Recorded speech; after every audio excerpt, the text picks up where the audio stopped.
Hey there, and welcome to Authentically ADHD. I'm your host, Carmen, and I am so glad that you're here. This is a podcast where we get real about ADHD. No filters, no judgment, a safe space to explore and learn and grow. If you're here, it's because you want to take a deep dive into the world of ADHD, and trust me, we're going to have a lot of fun doing it. Now, you're probably wondering, why did I start this podcast? Well, in true ADHD fashion, it all started very impulsively. One day, I thought, I should start a podcast, especially with all this paperwork that I have and all these notes that I have trying to understand my own ADHD. And the next thing I knew, here I am, sharing thoughts with you. I don't know, 200, 100 episodes later? I don't know. I lose track of time. I'm time blind. Are you? Anyways, when you have ADHD, ideas come fast, and sometimes you just gotta roll with them. Honestly, this podcast was born out of my passion for understanding ADHD in a deeper way with the newest research. You see, pills don't teach skills. That's something I've learned over the years. Medication can help, and it's a great tool to use, but true growth, that comes from knowledge, understanding, and actionable skills. And so that's what I want to share with you. Research-backed insights, practical tips, and lived experiences of someone who's been there. Now, a little bit about me. I'm not just a host of this podcast. I'm also an early childhood special education teacher, which means I've spent years understanding how children learn, grow, and thrive in ways that work for them, especially when they're neurodiverse. And I'm also a certified life and performance coach, guiding people to unlock their full potential in both their personal and professional lives. But here's the thing that makes me a little different. I'm also a late diagnosed ADHDer. And on top of that, I self-identify as being on the autism spectrum. So when I talk about ADHD, it's not just from a professional perspective, it's from lived experience, because I get it. I know what it's like to feel like your brain is running at full speed while everyone else is moving at a different pace, and you have instructions that are in Japanese and upside down, and everybody else got them in their own language. Throughout this podcast, I'll share all kinds of insights about navigating life with ADHD, from the everyday struggles to the strengths that we can celebrate. We'll talk about everything from time management to relationships to self-advocacy, and all about how to live authentically in a world that often asks us to be anything but. Whether you have ADHD yourself or you want to understand it better, you are in the right place. So, let's get started.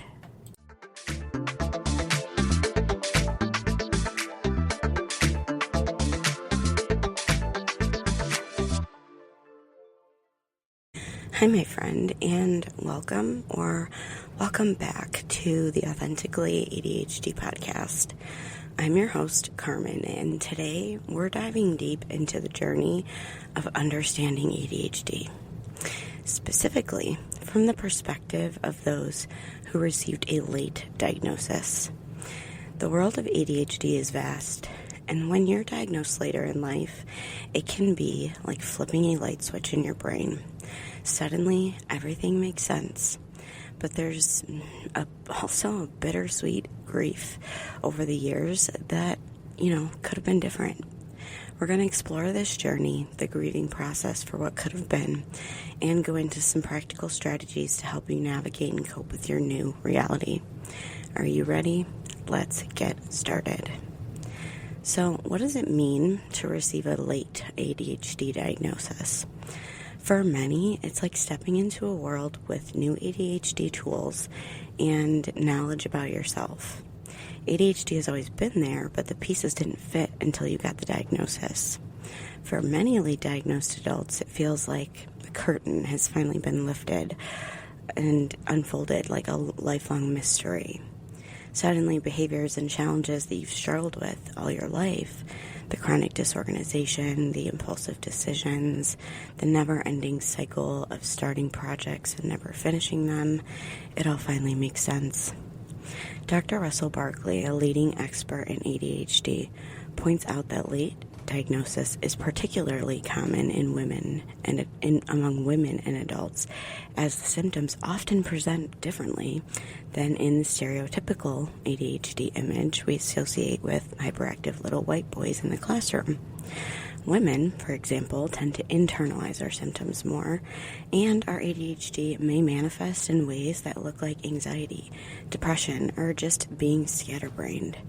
I can't tell you how many times ADHD in women is often missed in childhood, and they carry the burden of not understanding why they struggle the way that they do. And they're told by doctors that it's just anxiety, or it's just pregnancy brain, or this or that. Dr. Barkley's work in the field has shown that ADHD often goes unrecognized because it doesn't always align with the traditional stereotypes. Symptoms like inattention, impulsivity, emotional dysregulation, and difficulties with time management may be misinterpreted as personality traits or bad habits.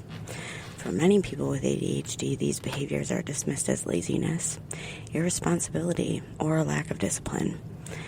Research also indicates that the diagnostic criteria for ADHD were historically developed with a focus on children and often miss the subtler ways that it presents in adults and in women.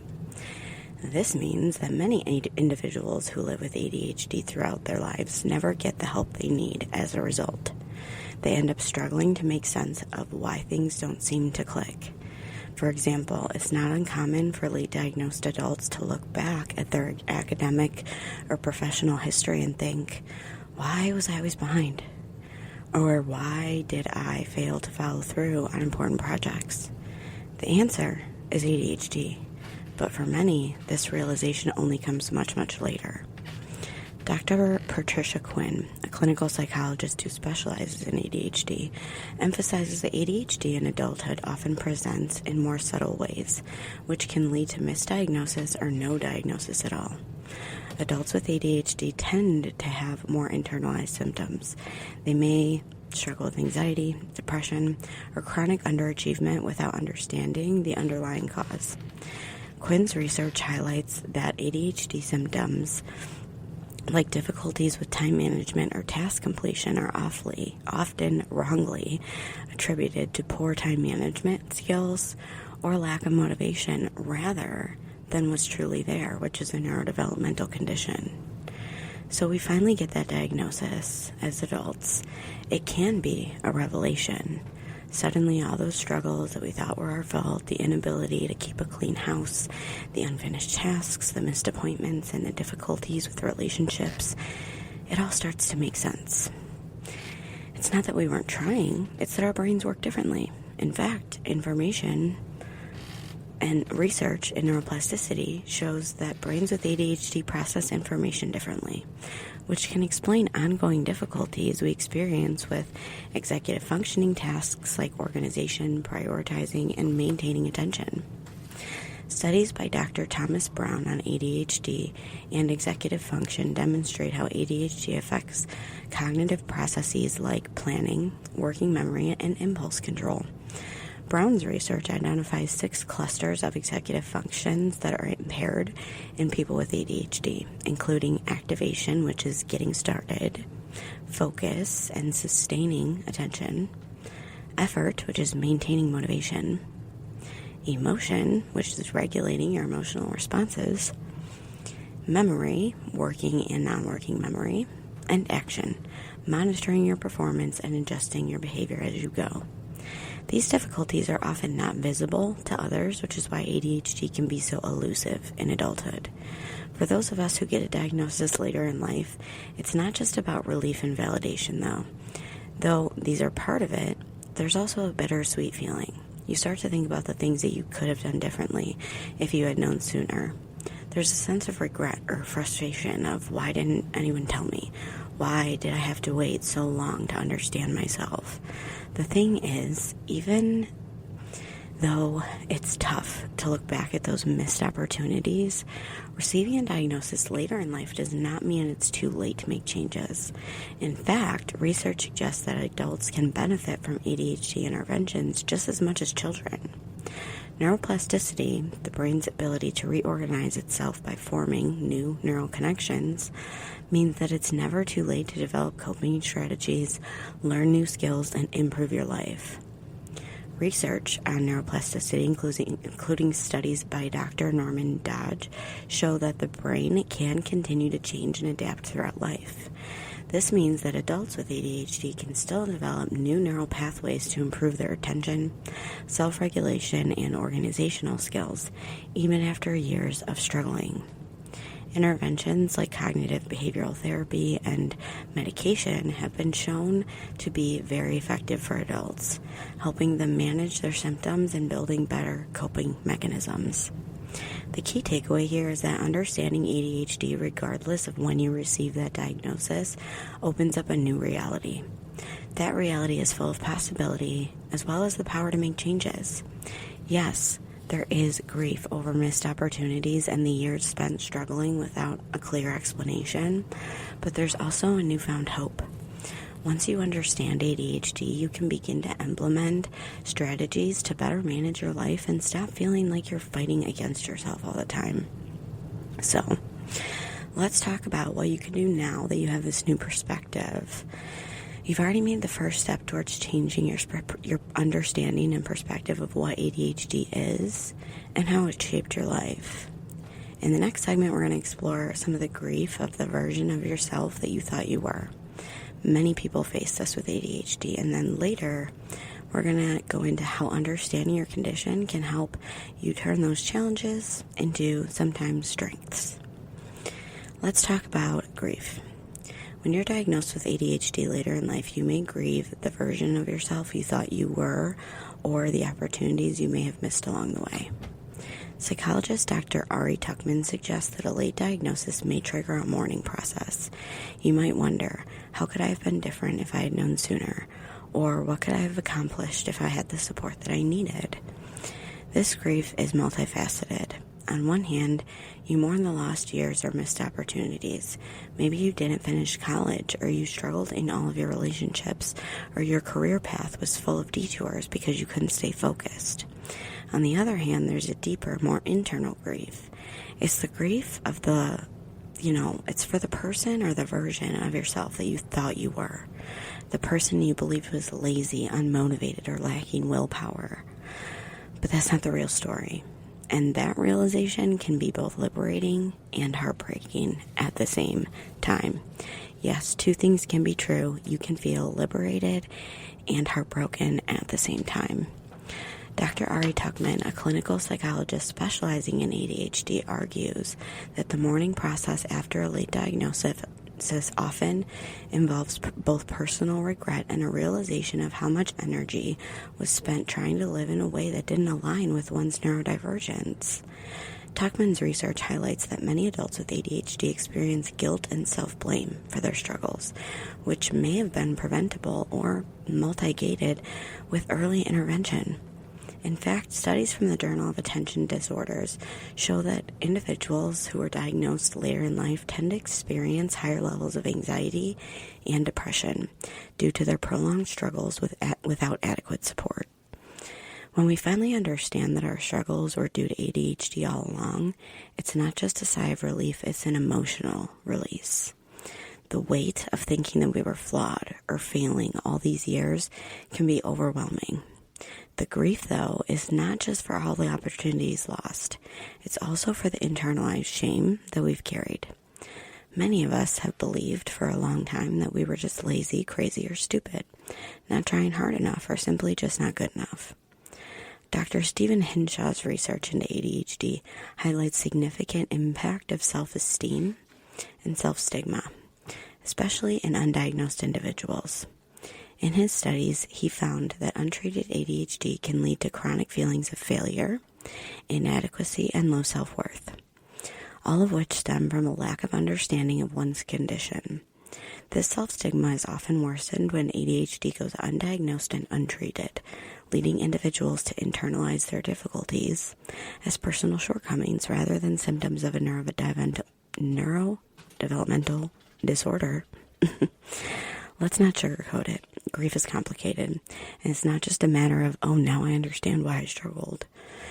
There are layers of pain and frustration and even imposter syndrome now that come along with this knowledge. For instance, maybe you struggled with school as a child. Hi, like me. Feeling like you weren't smart enough, when the reality was you were just trying to learn in a way that wasn't suited to your brain. Or maybe you had rocky relationships or lost friendships because you couldn't regulate your emotions, leading to impulsive actions or misunderstandings. It's easy to feel as though those difficulties could have been avoided if only you had known you had ADHD sooner. A study published in Psychiatry Research in 2013 found that individuals with ADHD who were diagnosed in adulthood experienced significantly higher levels of depression and anxiety compared to those diagnosed in childhood. These individuals had long faced the emotional toll of feeling misunderstood, which, according to the study, contributed to the higher rates of self-blame and distress. The grief of a late diagnosis also involves a sense of lost time. Maybe you were constantly told to try harder or get it together. You probably spent years thinking that there was something fundamentally wrong with you. Now, the realization that your struggles were the result of ADHD, something you could not control, can both feel like an explanation and an emotional wound. It's hard not to wish that you could go back and, quote-unquote, do it right with the knowledge and the tools that you have now. Believe me, I still struggle with this today. Research from the Journal of Clinical Psychology emphasizes that delayed ADHD diagnosis often results in individuals being blamed for behaviors that they cannot control. This delayed understanding leads to a pattern of self-criticism that's really difficult to undo. As a result, late diagnosed adults often have a deep sense of regret about their past, which can affect their emotional well-being and lead to long-term mental health struggles. But here's the thing. This grief is not a permanent state. Ask me how I know. It's part of the process of accepting and understanding your ADHD. And that acceptance is what allows you to finally stop blaming yourself. It allows you to realize the burden of guilt, shame, and regret.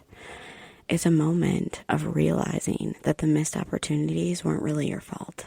They were simply the result of a lack of understanding of needing support. According to Dr. John Rady, as a prominent researcher in ADHD and neuroscience, understanding and accepting of ADHD can reduce the emotional toll it takes. Rady's work in neurobiology highlights that once ADHD is understood, people are more likely to shift from self-blame to self-compassion, which is crucial in reducing feelings of grief and regret. When individuals understand that ADHD is a neurodevelopmental disorder, it can foster an attitude of self-acceptance rather than shame. In fact, research shows that when people with ADHD understand their condition and perceive proper treatment, they experience significant improvements in emotional regulation, self-esteem, and mental health. This is where the transformation begins, from grief to healing, from self-criticism to self-compassion. Understanding your ADHD is like finally seeing yourself clearly for the first time. Studies from the National Institute of Mental Health indicate that individuals with ADHD who receive treatment, whether that's through medication, therapy, or support, they experience a significant reduction in feelings of depression and anxiety. This aligns with research in cognitive behavioral therapy for ADHD, which helps individuals reframe their thoughts, manage symptoms, and build healthier coping mechanisms. By focusing on self-compassion and acceptance, individuals can shift from grief to growth. So if you're grieving what could have been, that's okay. It's natural to feel that loss. But also know this, it's never too late to take control of your ADHD and use your new understanding to create a better future. The grief you're feeling isn't something to push away. It's part of the healing journey. But it's an opportunity to grieve the life you thought you were going to live, but also to embrace the possibility of a new path, one that aligns with your neurodivergent self. Next, we're going to go through real-life struggles that you may have faced. But first, a word from our sponsors.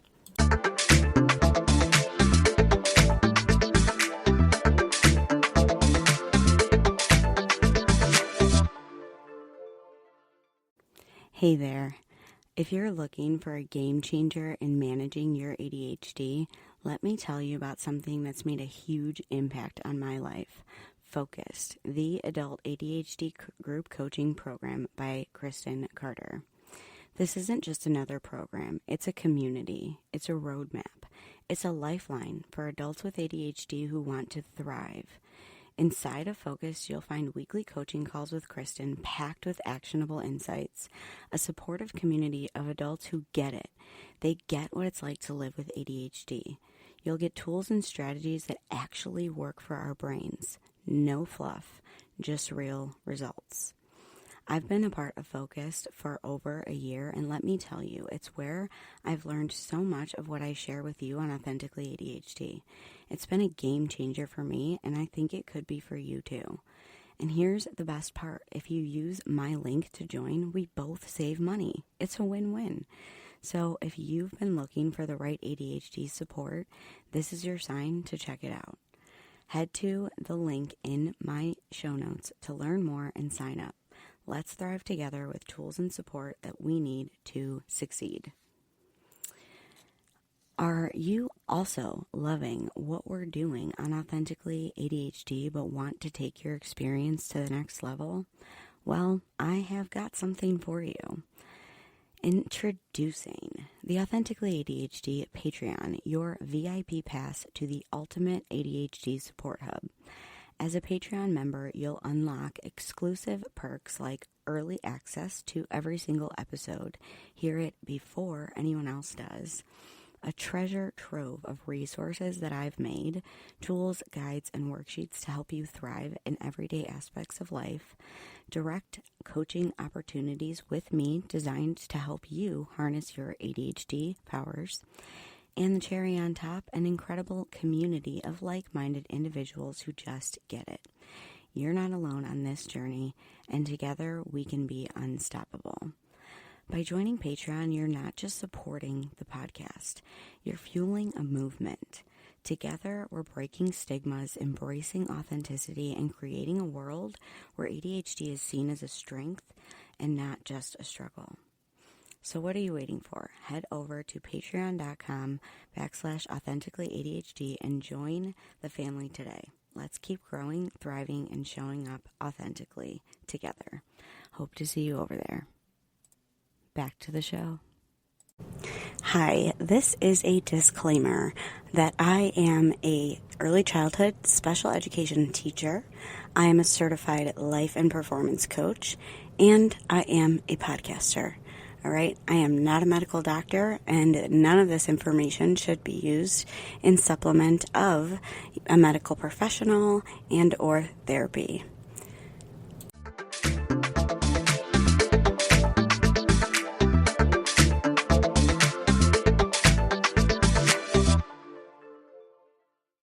All right, now let's talk about the real-life struggles that many of us with ADHD face, particularly when we didn't know about our condition.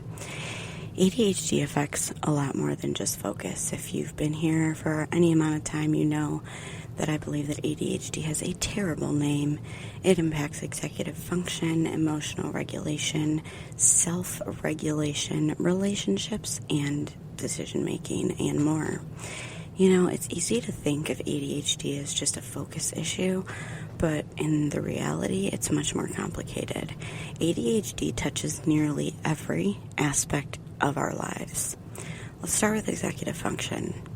These are cognitive skills that help us plan, organize, and manage time, and make decisions.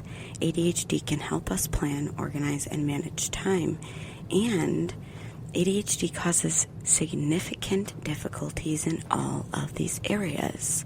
When you don't have the right tools to manage these functions, it can create a sense of being constantly overwhelmed. Executive dysfunction often shows up in the things like struggling to complete tasks, procrastinating, or forgetting important deadlines. In fact, a study published in the Journal of Attention Disorders found that people with ADHD have a lower executive functioning scores, especially in areas of working memory, organization, and time management. According to Dr. Russell Barkley, the leading expert in ADHD, executive functions are deficit to executive function deficits are central to ADHD. Berkeley's research emphasizes that these impairments can lead to difficulties in academic and work settings. For example, in children, poor executive functioning may manifest as struggles with homework or getting school tasks done, while adults may experience issues with meeting or work deadlines or handling complex projects.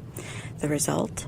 A classic and a cycle of chronic underachievement, which can lead to frustration, guilt, and feelings of failure and shame. But it's not just about organization and time management.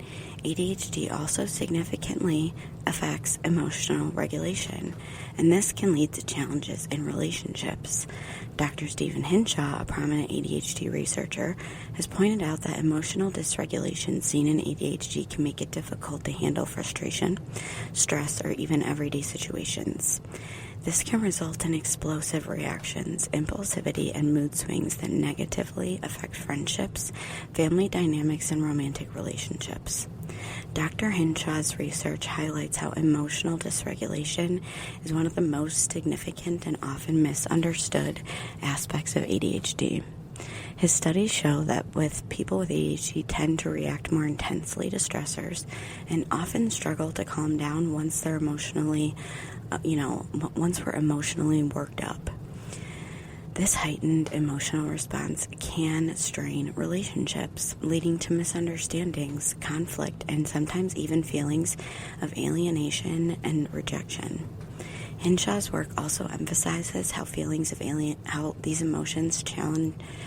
emotional challenges, are frequently compounded by negative feedback from society and our own brains, especially in the form of criticism for being too sensitive, too much, overreacting, etc. When it comes to work and school, the consequences of ADHD are particularly visible. For many diagnosed individuals, poor academic performance is a hallmark for their early years. They may have been labeled as lazy, unmotivated, when in reality, they were struggling with time management, focusing, or processing information in the way that their neurotypical peers could. And even in adulthood, these struggles often persist, leading to job instability, frequent job changes, or difficulty climbing the career ladder. According to research published in the Journal of Applied Psychology, adults with ADHD tend to experience more job instability compared to their neurotypical peers. This instability is largely due to challenges like disorganization, distractibility, and difficulties with time management. A study that Dr. Thomas Brown also found that adults with ADHD are more likely to have lower job satisfaction and higher rates of job turnover. The key issue here is that ADHD can interfere with the ability to maintain consistent productivity, even when the individual is highly intelligent or skilled. But it's not just academic or career struggles. ADHD often leads to poor self-esteem. When you don't understand why you're having difficulty keeping up with your peers, it's easy to internalize those challenges and start to feel like something's wrong with you. For many diagnosed individuals, low self-esteem is a direct consequence of years of negative feedback and constant struggle. It's not that we don't care or that we're not trying. It's that we didn't have the right tools to succeed. A study in psychiatry research found that people with ADHD, especially those who are diagnosed in adulthood, often report a long history of low self-esteem due to their struggles with time management, organization, and emotional regulation. The study also found that these individuals frequently internalize their difficulties and blame themselves for things that were beyond their control. This phenomenon of self-blame can exacerbate feelings of inadequacy and lead to depression and anxiety. The impact of these struggles is ginormous. The difficulties with executive function, emotional regulation, relationship, and job stability don't just affect our day-to-day lives. They accumulate over time, influencing your mental health, relationships, and overall well-being and quality of life. Dr. Patricia Quinn, an ADHD specialist, has emphasized that many adults with ADHD struggle with feelings of failure because they're often trying to meet expectations that don't align with how their brains work. Dr. Patricia Quinn's work highlights that people with ADHD often set themselves up for failure by trying to meet unrealistic expectations without understanding the root cause of their struggles. This can lead to a cycle of disappointment, frustration, and anxiety. Additionally, Quinn's research shows that understanding ADHD can help break this cycle, leading to improvements in mental health and relationships. Now here's the good news. Understanding ADHD and recognizing how it affects your life is the first step towards change. It doesn't mean everything magically gets better overnight, but it does provide a foundation for growth. When you know what you're dealing with, you can begin to make informed decisions about how to manage your symptoms. This might include setting up external structures, using medication and/or therapy or coaching, and finding the coping strategies that work for you. A study published in the Lancet Psychiatry found that adults with ADHD who receive treatment, including medication and psychotherapy, report significant improvements in life satisfaction, emotional regulation, and overall functioning. Dr. John Rady, a psychiatrist and ADHD expert, has also found that exercise and lifestyle changes can play a crucial role in managing ADHD symptoms, improving both mental health and executive functioning. Understanding your ADHD is liberating. It can give you the tools to stop blaming yourself for things that are out of your control and start finding strategies for things that work for you. The struggles that you faced may have felt insurmountable at times, but now that you're understanding your neurodivergence, you can start turning those challenges into somewhat of a strength. In this next segment, we're going to dive into practical coping strategies to help you navigate your new reality. Whether you've just been diagnosed or you have been living with ADHD for years, these strategies can make a real difference in your life. So stay tuned. Let's get into some actionable coping strategies to help you navigate your new ADHD reality. Here are 6 science-backed coping skills that can help. 1. Use external structures. ADHD often impacts executive functions like time management and organization. Research shows that creating external structures like planners or digital reminders can help mitigate these challenges. A study by Dr. Russell Barkley found that external support systems are crucial for adults with ADHD to stay organized and stay on task. Number 2, break tasks into smaller steps. The overwhelming feeling that comes from a large task is really real for people with ADHD. According to research from the ADHD Institute, breaking down tasks into smaller, manageable chunks helps to make them feel less daunting. Number 3, mindfulness and meditation. I know that you just cringed, and I used to cringe too, but I now spend my first 15 minutes awake and my 10 minutes before my shower doing this because studies show that mindfulness can significantly improve focus and emotional regulation in individuals with ADHD. By practicing mindfulness techniques, you can learn how to slow down, reduce impulsivity, and improve your emotional responses. Number 4, set up an accountability system. Find an ADHD buddy or find an accountability partner, somebody that can help you. It can make a huge difference. Research shows that having someone to check in with increases motivation and decreases procrastination. That's a win-win. Number 5, implement a do-it-now mindset. A common ADHD struggle is putting off tasks.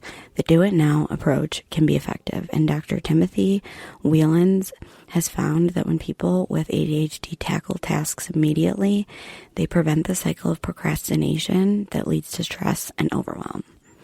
And number 6, celebrate small victories. Research shows that positive reinforcement works wonders for ADHD brains. So celebrate small achievements and milestones as a way to boost self-esteem and motivation. Next is a few tips for embracing your neurodivergent self. Finally, here are 3 powerful tips to help you embrace your neurodivergent self and move forward in a positive direction. Shift your self-talk. Research by Dr. Patricia Quinn emphasizes that how we speak to ourselves has a profound effect on our mental health. Instead of focusing on what you could have been, try to reframe your thoughts to, what can I do now? Recognize that your ADHD is a part of you, but it doesn't define you. Number 2, seek community and support. Finding a support group online or in person or an online community of others who are neurodivergent can be incredibly validating. Studies show that social support improves mental health and reduces feelings of isolation. Sharing experiences with others who understand is not only healing, it's very empowering. And number 3, give yourself grace. Late diagnoses often come with the pressure to catch up. Remember, you're not behind just because you're on your own unique timeline. Studies in neuroplasticity show that brains are capable of change and growth, so it's never too late to implement these new strategies and improve your life. To wrap it all up, if you've recently received a late ADHD diagnosis, remember that the journey is one of learning, growth, and self-compassion. You've got a new reality now, and while that may come with grief, it also comes with immense opportunity for transformation and self-empowerment. Embrace it, learn from it, and most importantly, be kind to yourself as you continue this amazing journey. Thank you so much for tuning in to today's very special episode of Authentically ADHD. If this episode resonated with you, don't forget to subscribe and leave a review. Share it with a friend or on social media, and don't forget to tag me. Until next time, stay authentic, and we will talk soon.